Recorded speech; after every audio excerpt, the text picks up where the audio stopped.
Morning class. Today discuss the topic resistance welding. Resistance welding में पिछले term पर थोड़ा सा जनरल आइडिया दिया गया था. इसमें रेजिस्टेंस वेल्डिंग के केस में हम लोग बात कर रहे थे कि भाई जो इलेक्ट्रिकल रेजिस्टेंस है उसका इस्तेमाल हीट जनरेशन के लिए करते हैं और हीट के कारण वेल्डिंग पॉसिबल है. तो इसमें रेजिस्टेंस वेल्डिंग में प्रेशर का भी यूटिलाइजेशन आप करते हैं. नॉर्मली रेजिस्टेंस वेल्डिंग को जो क्लासिफाई किया गया वो spot welding, seam welding, protection welding और इसी तरीके से अब रेजिस्टेंस वेल्डिंग में सबसे पहला पॉइंट जो हम बात कर रहे थे बात कर रहे हैं स्पॉट वेल्डिंग.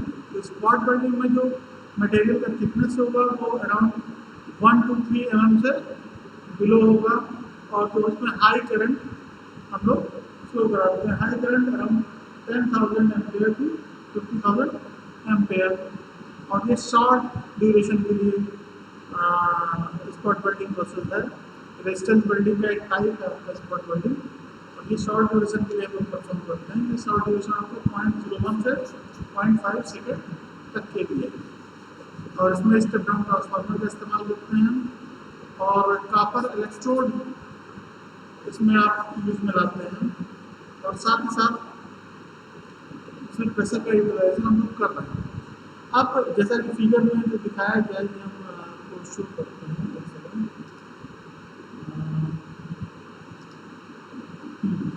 फिगर में जैसा दिखाया गया है कि जो रेजिस्टेंस R1 है वो कॉपर इलेक्ट्रोड और वर्कपीस के बीच का है.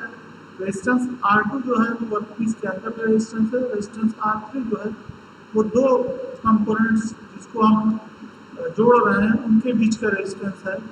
तो रेजिस्टेंस R3 की वैल्यू R2 और R1 से ज़्यादा होती है. ठीक है. तो ये चीज़ें और इसमें नगेट्स का फॉर्मेशन होता है, नगेट लाइन का. लेकिन एक प्रॉब्लम ये है इसके साथ स्पॉट वेल्डिंग के साथ कि इसमें यूनिफॉर्म ज्वाइनिंग कह सकते नहीं मिलेगी. कहने का मतलब ये है कि लीक प्रूफ ज्वाइनिंग आपको नहीं मिलेगी. बट अगर आप बात करें सीम वेल्डिंग में तो सीम वेल्डिंग में जो नगट फॉर्म होता है वो ओवरलैप होता है और सीम वेल्डिंग के केस में जो नगट फॉर्म होता है वो ओवरलैप होता है और जो इलेक्ट्रोड आप इस्तेमाल करते हैं वहाँ पे भी कॉपर इलेक्ट्रोड इस्तेमाल करते हैं. और ये कॉपर इलेक्ट्रोड जो है बेसिकली आपका व्हील के फॉर्म में होता है और या रोलर के फॉर्म में होता है. ठीक है. तो इसमें जो आप पावर सप्लाई इस्तेमाल कर रहे हैं ये basically seam welding particular spot welding का टाइप है और इसमें हम ऐसा कह सकते हैं कि इसमें जो आपको जॉइंट मिलता है वो लीक प्रूफ जॉइंट मिलता है और ये व्हील दो काम करता है. एक तो आपका सीम वेल्डिंग करता है, दूसरा एक प्रेशर एक्सर्ट करता है वर्कपीस के ऊपर जो कि ज्वाइनिंग के लिए जरूरी है. ठीक है. तो इसमें साइकिल टाइम शो किया गया था पिछले टर्म में, थोड़ा सा इसके बारे में बताया गया कि स्क्वीज टाइम होता है प्रेशर और टाइम के बीच में रिलेशनशिप दिखाया गया. Squeeze time, weld time, hold time, of time. इस तरीके से वेल्डिंग परफॉर्म होती है. ठीक है. यहाँ पे देख रहे हैं HS=I²RT जहाँ पे I मतलब करंट का बहुत ज़्यादा इफेक्ट हो रहा है. करंट की वैल्यू बढ़ने पर आपका ज़्यादा हीट जनरेट हो रहा है. इसका मतलब करंट ज़्यादा रिस्पॉन्सिबल है हीट जनरेट करने के लिए. वैसे रिस्पॉन्सिबल तो तीनों है, रेजिस्टेंस भी है, करंट भी है और समय भी है कितने समय के लिए आप होल्ड करते हैं उसको. बट अगर बहुत सारे देर तक आप होल्ड करेंगे तो हीट ज़्यादा जनरेट होगी जिससे कि फर्दर उससे प्रॉब्लम क्रिएट हो सकती है. इसलिए जो पल्स ड्यूरेशन रखते हैं वो शॉर्ट रखते हैं. ठीक है. तो ये बेसिकली सीम वेल्डिंग का पार्ट हो गया. इसके application lab joint of sheet material in एडोमास बॉडीज एंड रेफ्रिजरेटर्स बॉडीज। ठीक है। नेक्स्ट आपका seam welding example fabrication of fuel tanks, gasoline pipe, mufflers used in exhaust pipes, radiator bodies etcetera. Projection welding क्या है? Projection welding basically एक जो projection रहेगा आपका इलेक्ट्रोड में, जो कि इम्बॉसिंग टेक्निक से आपको मिलेगा, तो उस प्रोजेक्शन पर आप देखेंगे कि सबसे ज़्यादा रेजिस्टेंस अगर कर रहा है, चाहे 1, 2 और 3, इन तीनों में आप देख रहे हैं जहाँ प्रोजेक्शन है वहाँ से ही करंट फ्लो होने का प्रयास करेगा और इसे हीट यहाँ पे ही जनरेट होगी 1, 2, 3 पर ही, और हीट यहाँ पे जनरेट होगी। उसके बाद प्रेशर हम लोग एक्सर्ट करेंगे आउटर सरफेस से, जिससे कि ज्वाइनिंग हो जाएगी। इस तरीके से जो कंपोनेंट बनाया जाता है वो वायर मेश के फॉर्म में कंपोनेंट या थ्रेडेड नट्स के ऊपर हम लोग इस पे काम करते हैं इस प्रोजेक्शन वेल्डिंग की मदद से। इसमें भी जो इलेक्ट्रोड इस्तेमाल किया जाता है वो कॉपर इलेक्ट्रोड इस्तेमाल किया जाता है। लार्ज कॉन्टेक्ट एरिया इसमें रहता है, नो इंडेंटेशन इसमें आपको मिलता है। एप्लीकेशन इसका fabrication of wire mesh, joining of threaded screws and nuts to the sheet material। ठीक है। Flash butt welding, flash butt welding में बेसिकली फ्लैश बट वेल्डिंग क्या है? इसमें हम gap in the in which the electric arc is generated, flash but में भी atmospheric air यहाँ पे है, ये कॉपर इलेक्ट्रोड होल्डर है, ठीक है, पावर सप्लाई है, ठीक। ये शॉर्ट ड्यूरेशन के लिए इसको इसमें भी एटमॉस्फेरिक एयर जो है वो एज ए रेजिस्टेंस वर्क करता है, और यहाँ पे भी फ्लैश अगर करता वेल्डिंग होती है। For joining of the object end to end to produce a butt joint between the two pieces. This technique can be used for two workpieces which are to be welded, will be held in two copper electrode holders. One will be fixed, another will be movable. When the two workpieces are coming close by supplying high rate of current at the contact of the two workpieces due to the resistance of air, heat will be generated। तो electrical resistance जो अगर करता है वो किसके कारण से होता है? वो आपका एयर गैप है, उसके कारण से heat will be generated।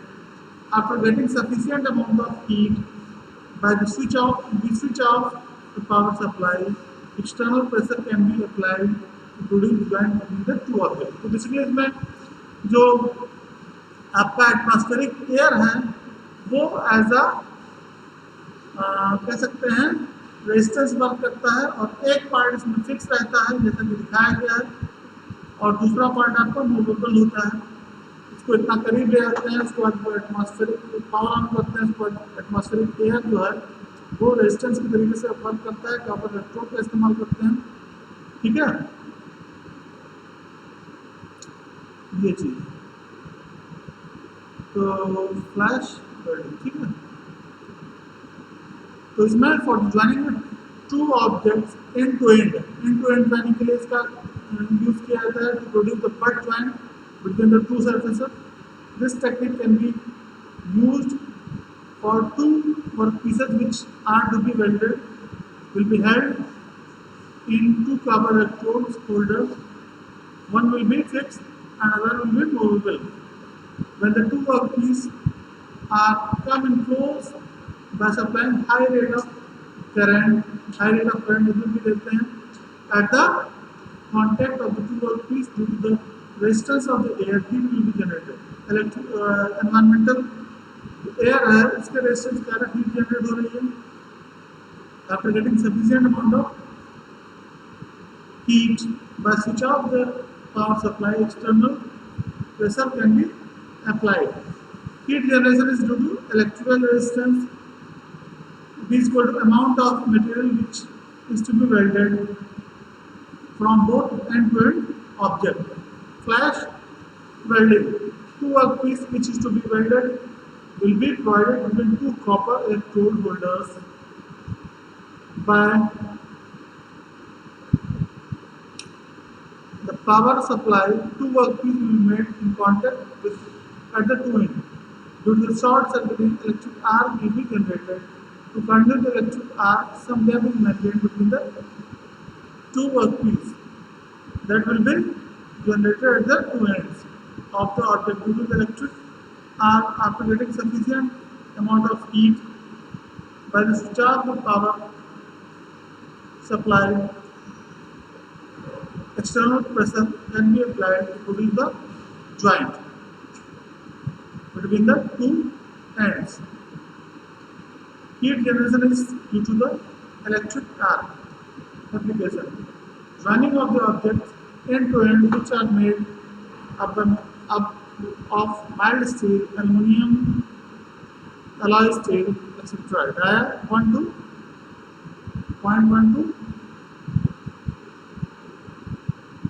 25 mm. ठीक है, इसको न्यूमेरिकल इलेक्ट्रोस्लाइड वेल्डिंग. इलेक्ट्रोस्लाइड वेल्डिंग में इधर दिखाया गया. इलेक्ट्रोस्लाइड वेल्डिंग में देखिए पावर सप्लाई इस्तेमाल किया जा रहा है. करंट 1000 एम्पियर, थिकनेस 50 से 200 mm. Direct current reverse polarity का इस्तेमाल किया जा रहा है. ठीक है, कॉपर प्लेट का इस्तेमाल किया जा रहा है. स्लैग फॉर्मेशन हो रहा है. हीट इफेक्टेड जोन है दिखाया गया है. ठीक है, इलेक्ट्रोड आपका पॉजिटिव है और आपका वर्कपीस आपका निगेटिव टर्मिनल पर है. स्लैग फॉर्मेशन हो रहा है लिक्विड मेटल फॉर्म में.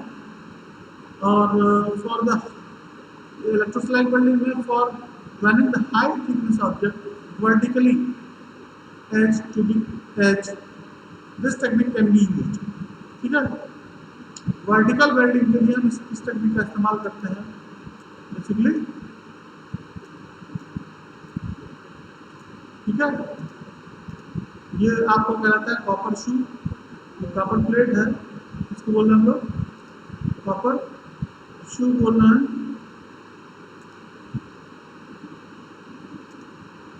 ठीक है,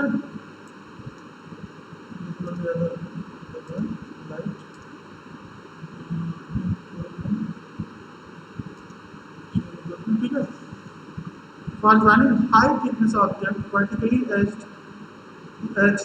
this technique can be used. Arc is generated between consumable electrode. कौन सा इलेक्ट्रोड आपका? Consumable electrode. इलेक्ट्रोड हम इस्तेमाल कर रहे हैं वो आपका कंज्यूमेबल इलेक्ट्रोड है. ठीक है, consumable electrode and workpiece. Due to this, by melting the electrode material, liquid metal can be produced between the two surfaces. By adding sufficient amount of the flux, slag will be produced, and the height of the liquid metal is enclosed.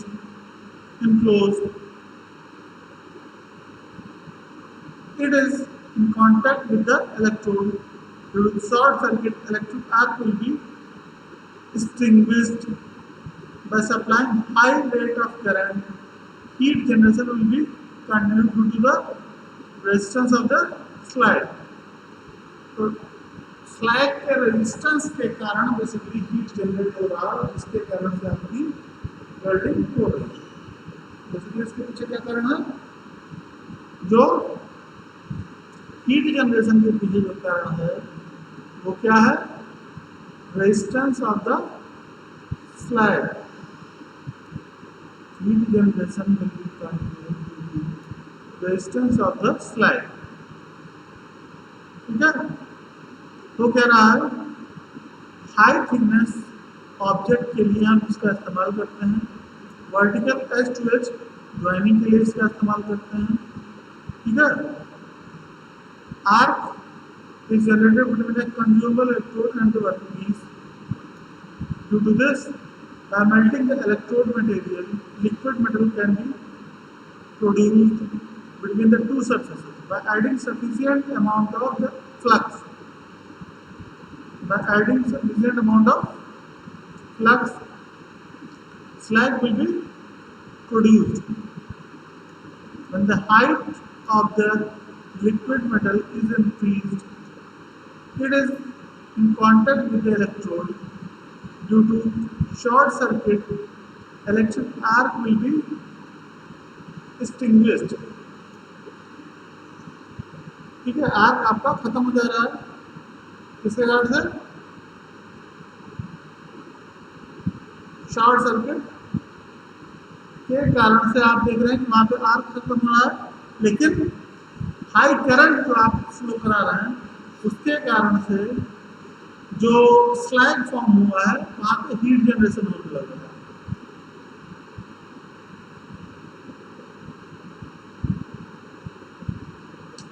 By supplying high rate of current, heat generation will be continued due to the resistance of the slag.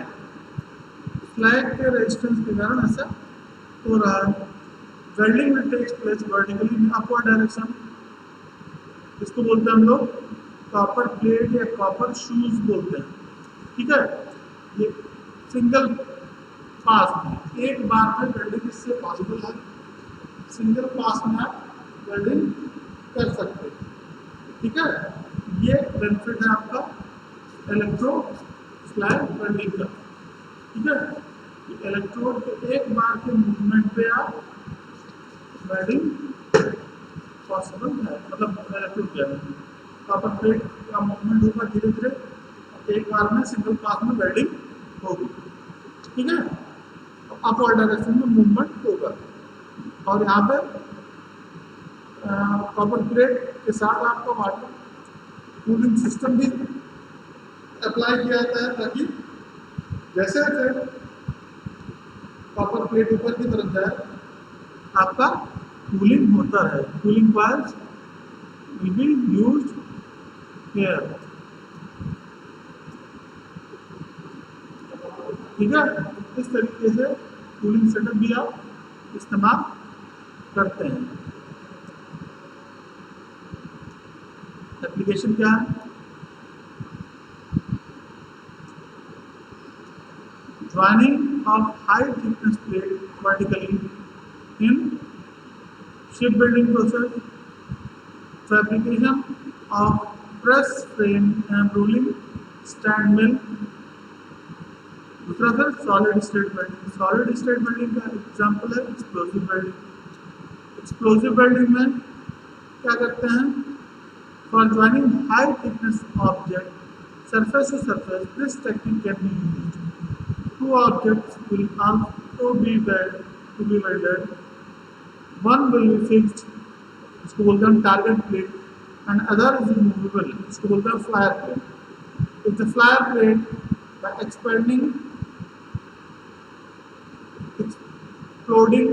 by exploding low velocity explosive material, ठीक है। इस तरीके से हम कर क्या रहे हैं इसमें कि ये आपका टारगेट प्लेट है, इसको दूसरा प्लेट है इसको जोड़ना है, ये आपका फ्लायर प्लेट है। टारगेट प्लेट और फ्लैट ये स्टैंड ऑफ डिस्टेंस बोलते हैं, इस डिस्टेंस को डी को हम स्टैंड ऑफ डिस्टेंस बोलते हैं। इस फ्लायर प्लेट के ऊपर एक रबर स्पेसिंग लगाते हैं जिसको बफर प्लेट बोलते हैं। इसके ऊपर हम लोग एक्सप्लोजिव रखते हैं, वो एक्सप्लोजिव आरडीएक्स होता है, टीएनटी हो सकता है, डायनामाइट हो सकता है, इस तरीके से अमोनियम नाइट्रेट हो सकता है, इस तरीके से। और एक डेटोनेटर लगाते हैं ताकि हम ब्लास्ट करें, मतलब ऑन करें तो कुछ देर बाद वो ब्लास्ट हो, ठीक है। रबर स्पेसिंग इसलिए इस्तेमाल करते हैं ताकि हमारा जो फ्लायर प्लेट है, फ्लायर प्लेट मतलब दूसरा प्लेट, फ्लायर प्लेट और टारगेट प्लेट को ही जोड़ना है।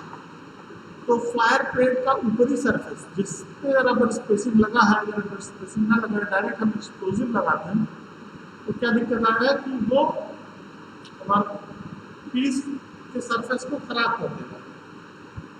ठीक है, तो ये चीज है। ठीक है, ये चीज है। और जो एंगल दिखाया गया है वो वैरी कर रहा है आपका। ठीक है, और अगर स्टैंड डाउन डिस्टेंस आप मेंटेन रखेंगे, ज़्यादा रखेंगे, मैक्सिमम इम्पार्ट फोर्स ज़्यादा करने के लिए ऐसा किया गया है। ठीक है, इससे जो वेल्डिंग होगी आप देखेंगे कि वो वेवी नेचर का होगा वेल्डिंग। और ये सॉलिड स्टेट बिल्डिंग है, इसमें किसी फिलर मटेरियल की जरूरत नहीं पड़ेगी।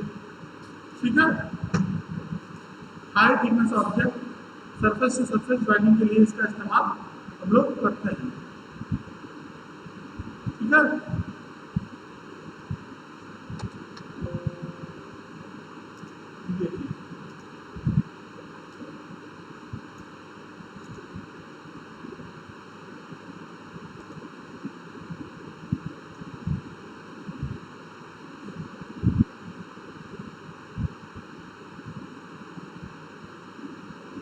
due to the impact of the force, joint can be formed between the two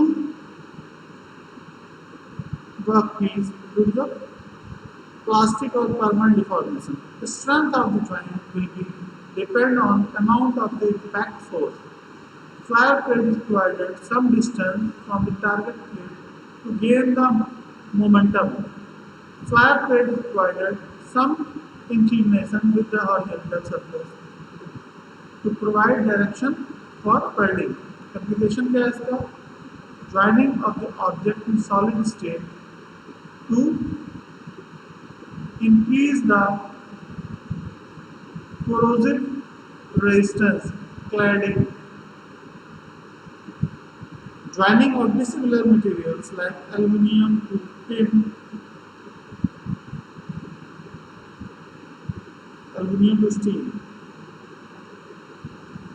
अब नेक्स्ट वेल्डिंग ऑपरेशन हम लोग आगे नेक्स्ट क्लास में डिस्कस करेंगे। और अभी इसके बाद इलेक्ट्रॉनिक वेल्डिंग वगैरह के ऊपर बात करेंगे, फिर बाकी टॉपिक्स के ऊपर हम लोग आगे डिस्कस करेंगे। ठीक है, तो आज के लिए इतना ही रहने देते हैं और नेक्स्ट टाइम पे हम लोग अल्ट्रासोनिक वेल्डिंग के ऊपर बात करेंगे। ठीक है, तो एक्सप्लोसिव वेल्डिंग में बेसिकली ये देख रहे हैं कि मतलब है जो वेरिएशन दिखाया गया है ए बिटवीन ये दिखाया गया है कि वेवी नेचर का ज्वाइनिंग यहाँ पे आपको दिख रहा है। ठीक है, TNT, डायनामाइट, अमोनियम नाइट्रेट इस तरीके के एक्सप्लोजिव का इस्तेमाल आप कर सकते हैं। ठीक है, तो ये सब इसके बेनिफिट्स हैं एक्सप्लोजिव वेल्डिंग। तो आई थिंक आज मैं नेक्स्ट टाइम में बाकी टॉपिक्स के ऊपर डिस्कस करेंगे।